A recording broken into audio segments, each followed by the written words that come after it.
33 જેટલી દરખાસ્તો આજરોજ રાજકોટ મ્યુનિસિપલ કોર્પોરેશનની સ્ટેન્ડિંગ કમિટીની બેઠક હતી.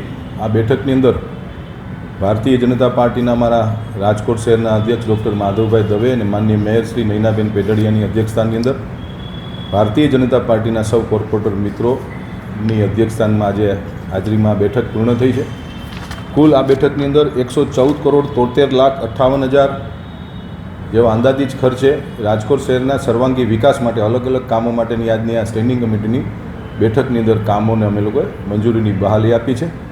કુલ 33 દરખાસ્તોમાંથી એક દરખાસ્ત એવી હતી કે જે સેન્ટ્રલ ઝોનમાં કનક રોડ ઉપર જે ફાયર સ્ટેશન નવું ફાયર સ્ટેશન બનાવવાની જે દરખાસ્ત હતી એમાં ભાવોની જ્યારે ચકાસણી કરવામાં આવી ગત સ્ટેન્ડિંગ કમિટીની અંદર પાછલી 3 સ્ટેન્ડિંગ કમિટીમાં માનનીય રાજ્ય સરકારશ્રીની સૂચના મુજબ દર 2 લાખની વસ્તી એક ફાયર સ્ટેશન બનાવવાની જે દરખાસ્તો આવી હતી આ 3 ફાયર સ્ટેશન મવડી રોડ ઉપર, બજરંગવાડીમાં અને કોઠારિયા રોડ ઉપર વિરાટનગરમાં 3 ફાયર સ્ટેશનમાંની જે તુલનાત્મક જે ભાવો નક્કી કરવામાં આવ્યા એ ત્રણેય ફાયર સ્ટેશન G+7 હતા.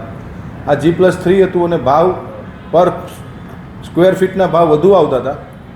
આ તુલનાત્મક ભાવની દ્રષ્ટિએ સ્ટેન્ડિંગ કમિટીના સભ્યો સૌ ભારતીય જનતા પાર્ટીના કોર્પોરેટર સાથે ચર્ચા વિમર્શ કર્યા બાદ આ દરખાસ્તને અમે લોકો રીટેન્ડરમાં લઈ જઈએ છીએ, કારણ કે આ દરખાસ્તની અંદર ભાવ વધુ આવતા હતા.